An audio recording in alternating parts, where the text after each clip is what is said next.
The next conclave won't just be about choosing a new leader, it'll be a real battle for the soul of the Church. On one side, there are those who want to adapt the faith to today's world.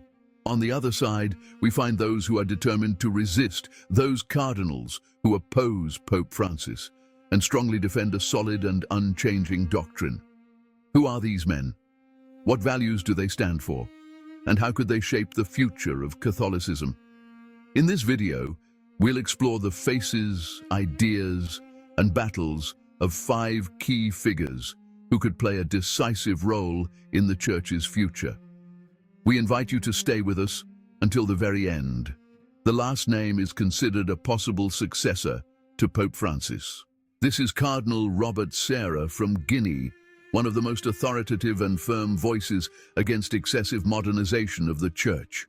As the former prefect of the Congregation for Divine Worship and the Discipline of the Sacraments, Sarah has always maintained that the liturgy is not just a stage for man, but a sacred space where believers meet God. For him, the decline of the sense of the sacred is one of the most serious crises of our time, and his call to celebrate Mass ad Orientem has been a clear warning against a church that risks losing its own identity. Sarah has also expressed strong doubts about overly flexible pastoral interpretations, such as those contained in Amoris Laetitia. According to him, divorced and remarried couples cannot receive communion without a true path of conversion. Opposing interpretations he considers dangerous concessions to moral relativism. For Sarah, any openness that undermines doctrine is a betrayal of the very essence of the Catholic faith.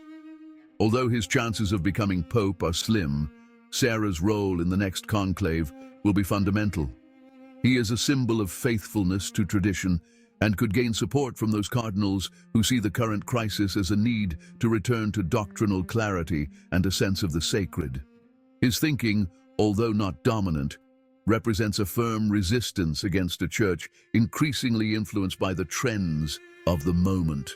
Similar in his stance is American Cardinal Raymond Leo Burke, former prefect of the Supreme Tribunal of the Apostolic Signatura, a leading figure among conservative Catholics.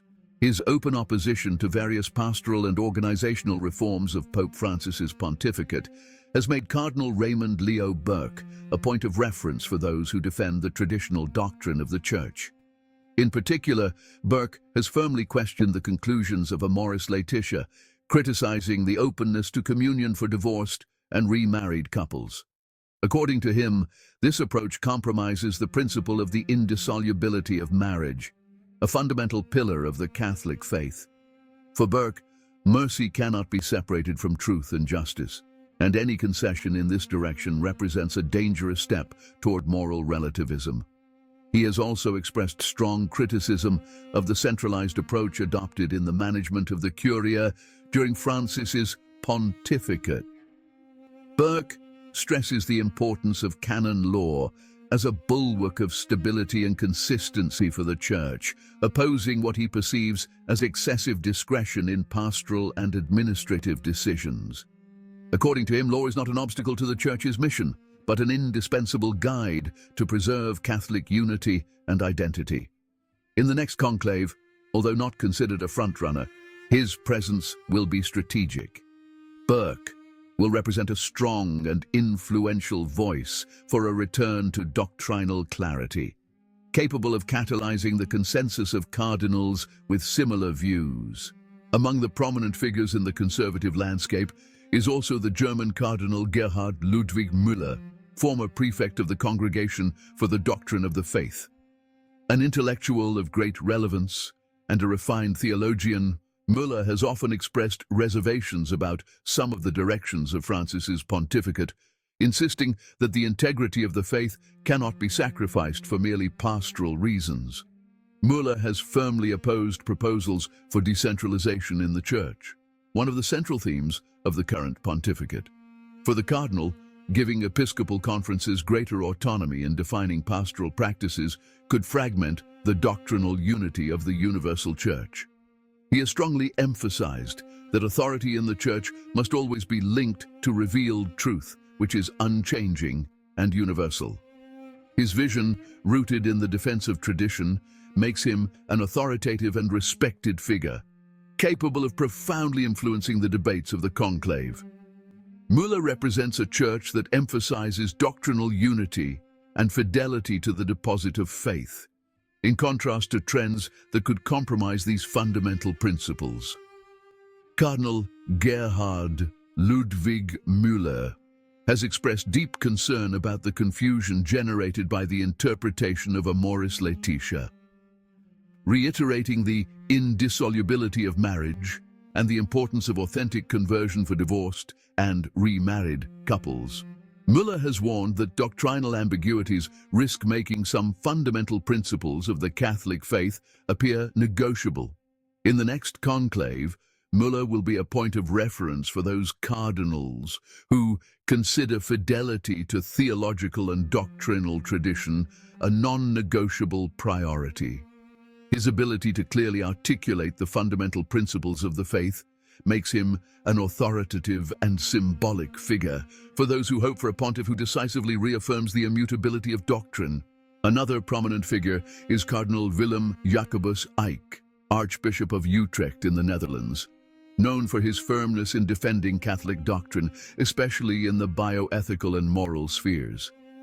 In an increasingly secularized Europe, Eijk represents a strong voice against any concessions on crucial issues such as euthanasia, abortion, and marriage. Eijk has often criticized the Church's stance in the Netherlands, where some pastoral overtures have been perceived as yielding to local cultural pressures. He has denounced the lack of clarity in the Church's responses on bioethical issues, warning that any ambiguity not only confuses the faithful, but also compromises the Church's credibility. For Eijk, human life is sacred from conception to natural death, and no circumstance can justify concessions on this principle. He has also called for greater doctrinal consistency from the Church hierarchy, openly criticizing some of Pope Francis' positions as being too flexible. Eijk stresses the urgency of leadership that offers clear and unambiguous answers to the moral dilemmas of our time, rather than giving in to cultural relativism. In the next conclave, he will be a determined voice, especially on issues related to the dignity of life and sexual morality. His experience in a strongly secularized context makes him a symbol of resistance for those cardinals who believe that the Church must strongly reaffirm its principles, even in a world that considers them outdated. Another prominent personality is Cardinal Peter Erdo, Archbishop of Esztergom, Budapest, a key figure in defending Catholic doctrine and the Christian identity of Europe. Thanks to his solid theological background and leadership role, Erdo is considered one of the most credible candidates for the next conclave. During the Synod on the Family, Cardinal Peter Erdo decisively reiterated the indissolubility of marriage, opposing flexible pastoral interpretations that, in his opinion, risk eroding the fundamental principles of Catholic doctrine. Erdo has also issued a warning about European society's growing disconnect from its Christian values, denouncing any concessions that could undermine the roots of faith. He has repeatedly stressed the need for strong and clear church leadership, capable of defending the Church's moral principles, even in an increasingly hostile context.